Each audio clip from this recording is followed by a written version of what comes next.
everyone, it's Shel C from PaperOcotilloStudio, and welcome to the hashtag Let Us Start with Art video hop. This one is going on every first Friday of the month all through 2021. Links to other people's videos will be below mine. You just click on the next link, watch that one, click on the next one, click on the next one, and when you get back to mine, you are complete with the hop. So for my wall art today, this hop is all about art that you can hang on the walls. No tiny things, tags, ATCs, any of that. Just things you can hang on the wall. I decided to use this triangular shaped canvas.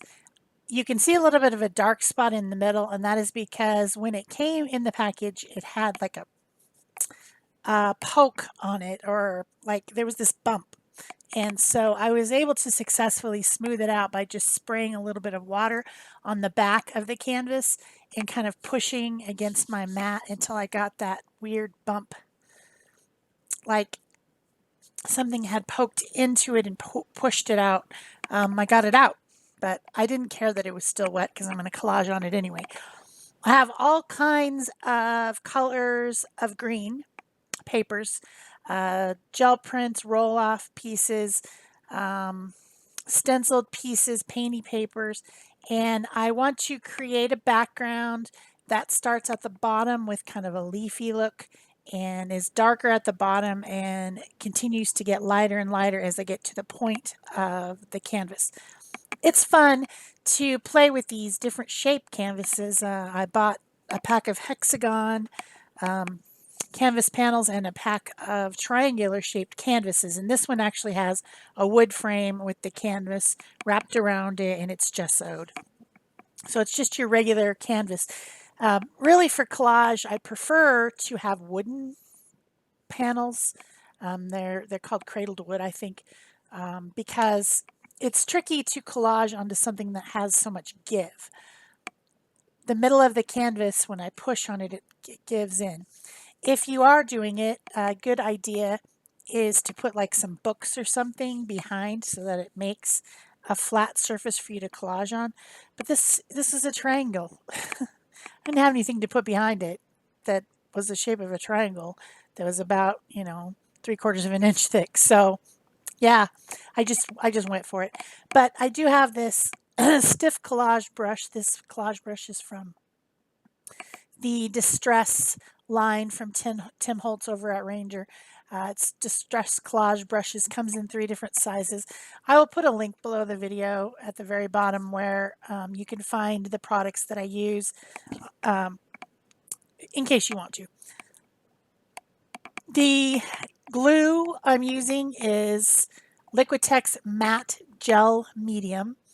I prefer matte because it is not shiny, and I don't really like my collages to be shiny. I don't actually like shiny things that much, but if you do use a shiny medium on a collage, it really will highlight the different pieces of paper, like where the edges are of the paper, where there's a torn edge or a cut edge. When it shines in the light, you get a glimmer off of those edges, and it really makes it look, to me, less refined. It looks more like a bunch of pieces of paper, like a mosaic, instead of something that's cohesive. So I just prefer to use the matte, and that's the reason. I never really thought about it, but that's the reason. I don't like having those edges show so much. If you really wanted to do something textural, like maybe you're putting some collage, but you're also putting pieces of tagboard, or you're putting molding paste or something like that, and you really want it to look textural, a gloss medium would probably work great for that. I never really thought about it that much, but that's the reason why I like matte. So now I've explained it. So I am continuing to add more and more papers. Now we're sped up pretty fast because I don't want this video to be too long. And keeping with that idea of having it darker at the bottom and kind of fading up to the lighter part at the top. And I'm also collaging over the edges of the canvas all the way around, so that if you hang this on the wall, it won't have ugly edges. It'll be collaged all the way around. The next thing I did was to use some glaze. This one is Seth Apter's glaze made for him by Altadine, which is a French company, and it's translucent color. This one is called, I think, butter. And you know everything's better with butter, right? I truly believe that. So I just put that glaze, it's just translucent color over the top to kind of unify everything and to warm it up a little bit. And then now I'm doing a little bit of dripping. This first color that I used is India ink in white. So it's like an opaque ink. And I'm kind of trying to get it to drip in a certain way, spraying it with water, and then also kind of removing some of it if I thought that it was too much. I removed it with a baby wipe, trying to get this kind of a shape that I'm thinking about. This whole collage was inspired by a photograph that I saw, and the photograph was of a little frog sitting on top of a mushroom. And the mushrooms, there was a lot of mushrooms, like a bunch of different ones growing in all different directions. And so I'm starting the idea of the stems coming up from the bottom. So since the collage has the darkest green at the bottom, then that's where the leaves and the ground in the forest are. And then there's like a little bunch of mushrooms coming out of it. So I was trying to start that kind of a, making the background have a little bit of that kind of movement in the background before I started the next part of the collage, the next layer, which is going to be cut paper. The first part is torn paper, and sometimes I do the entire collage with torn paper, sometimes I do cut paper. So this time now I've got this really interesting piece of painted paper, and what happened with this piece of paper, and I don't know if you can see it, but it's just really interesting. I had a letter written in graphite on some type of a waxed tissue paper that someone sent me, and there's several pages of the letter. It came in Happy Mail, and it had this graphite on top of this really nice thin paper, and I didn't want to waste it. I read the letter, and then I thought to myself, I could use this as collage material, or I could use it to gel print on. So I took that paper and I put some paint down, and I picked up a layer of something off of the gel plate with using this paper in a kind of recycling sort of way. But what was interesting is it left graphite on the plate because the letter had been written in pencil graphite. It left this really interesting pattern on the plate, and so I just used another layer of paint, which was a white or off-white, and picked up what was left on the plate. And so it has writing on it, but it's faint. It's like just, the transfer from what was on the plate. It was really interesting. I actually want to try it again. I'm going to try to make it into a method where I write with graphite, soft graphite on something, and then transfer that, or draw, and then transfer that to the plate to see if I can pick it up with another subsequent layer. I do plan on doing that. I just haven't gotten around to it. I actually need to make myself a note to remember. But that's how that white with other colors and other pattern in it came to be. It was just one of those serendipitous things where it just happened and you're like, oh, that's super cool. It's subtle. The pattern's subtle, but you could see it. You don't, when you put text, which I often put text in my collage, I use it as a graphic element. I don't want it really to be read. That's not the point of it. So if it's so faint that you can't even read it, but it's still there, that's pretty cool. So I'm making mushrooms. I've got different pieces of paper here. I had some paper that was for roll off, like when you're gel printing and you roll the paint onto your plate, then you roll the excess off your brayer onto a scratch piece of paper so that it doesn't start to build up on your brayer, because you want thin layers when you're gel printing. So I had that, and then I took some stencils from Stencil Girl and different ones that had lines and dots and things, and put some other paint over top of the rolled off paint to make it interesting. And that's some of these mushrooms are made out of that. That other piece there with the kind of splotches and stuff on it, that was a printed piece. Somebody shared it in my art community that I run with Peg Robinson. It's Art Joy of Sharing.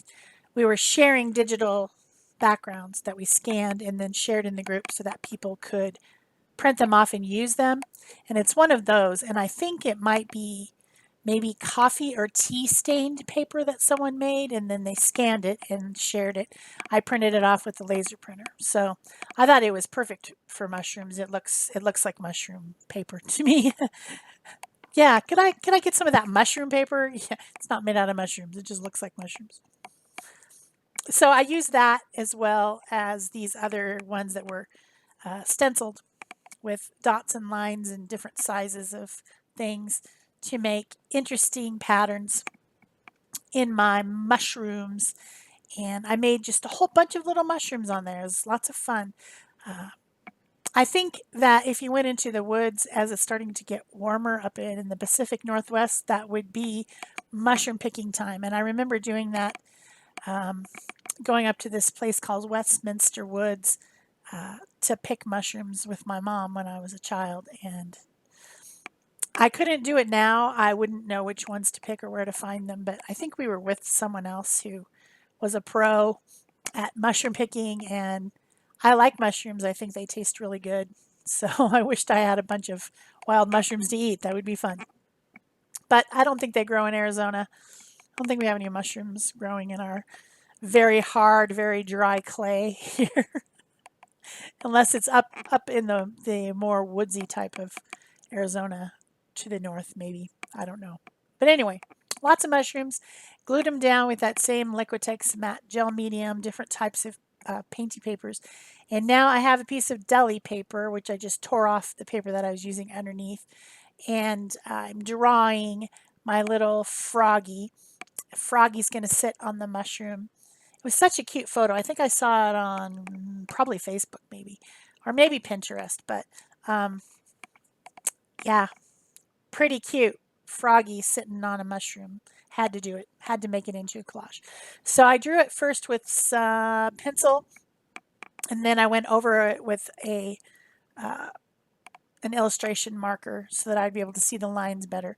And then I'm just going to collage all types of green papers over the top of it, not worried about the lines, just collaging right over the top because I know that I'll be able to see the lines on the other side because this paper is translucent. So if you want to make something that has a lot of different pattern and color and stuff on it, but you don't want to worry about staying within the lines, this is a good way to do it. It's something that I came up with a long time ago, and I've just been doing it for a while. Works really great. So I'm adding more. I'm thinking about where color would be on the frog. His top of his head and his arms and the tops of his knees would be darker, and then the tummy part up to the bottom of his chin is like more light. It might even be a little bit yellow. I don't know what type of frog it is. I can't identify the genus of the frog, but yeah, pretty cool. So I added some different layers of papers, and then now I'm going to dry it really good, and then I'm going to cut it out. And I didn't leave all the cutting out in here. There's a lot of cutting. Those little hands with the tiny little fingers, that's a lot of fussy cutting. It's kind of annoying. And then I laid it over the top and figured out where I needed to cut in order to make it look like it's part of his body. His bottom and his lower legs are behind the mushroom, and then he's kind of on top with his upper front paws and hands and whatever. They're not paws. I don't know. Animals have paws, but I don't think frogs have paws. So I wanted to darken it up behind him a little bit because he looked too much the same color. So I was just finger painting a little bit of the background to get a little bit more color on there. And I don't know, it didn't make that much difference, but I did end up working it out in the end. I added a little bit of turquoise because everything was green and brown, and I thought maybe it needed a little bit of a coordinating color. So then I glued my froggy shape down, made sure there was no bubbles or wrinkles, pressing it down really good and giving it a good dry to make sure everything's dry before I start my details and pen work. I want everything to be dry, dry, dry. So this is a Stabilo All pencil. It is a highly water reactive black pencil that I can blend with water. So I'm drawing around the froggy, drawing around the mushrooms. I do it on all the mushrooms, their stems, everything, all the illustration lines. And then I'm taking a water brush. This is a water tank. It has water inside the brush and a little valve that you can pinch, and then it has a synthetic little brush on the end that helps me to blend out some of this black and make it more like a shadow instead of a line. If I wanted a line, I would use a marker. This is more like some shading or shadows around everything. And that helps integrate the collage bits into the whole composition instead of looking like they're stuck on as much. They are more blended, and yet I still have I wanted that illustration look around it because that's just how I was feeling today. I was feeling illustraty today. Sometimes I do feel that way. So then I wanted the eyes to stand out more, so I used a little bit of acrylic white paint to paint the eyes and a little bit of the tummy. Just using that water brush, which makes it more diluted. Then I got out these gel sticks, which are from King Art, and started to add some other colors. What I like about these gel sticks is that you can blend them really easily with your finger. They're like lipstick, but they are water soluble, so this will be sealed with 3 coats of UV protected sealer outside where it's stinky, so you got to spray it outside. But I use the Krylon brand UV. I think it's satin finish, and I'll give this 3 coats and let them dry in between so that it's all nice and sealed, and then it doesn't matter if that stuff is water soluble anymore. So adding color, blending it in, just making it a little bit more dynamic for fun. Add a little bit of red, a little bit of orange, some yellow. Always fun. I like to do this over collage sometimes. I want the collagey look. I want the pattern and shape to come from all those bits of paper, but sometimes I want to just enhance parts of it using a little bit of some other type of color. So then I got out a couple Posca pens because I needed more precise application, and they are acrylic paint pens. So I use those for the eyes plus an illustration pen. And then my last thing to do was to add some white Posca pen and highlight some of these shapes that were on the stenciled or printed papers, giving just a little bit of detail and more fun. I also use that white pen for some splatters at the end. So I hope you've enjoyed this collage, and I hope that you will go down below my video and look for some other videos to watch in this hop. Like I said, you just click on the next one, and when you keep clicking through watching the videos, make sure that you give them a thumbs up, leave them comments, subscribe to their channel, subscribe to my channel, all that stuff. We do these hops to give you suggestions or access to people that you might not have watched before. So give it a try, and then you'll have some fun. So here's your close-ups. That's it for me. Thanks. Bye-bye.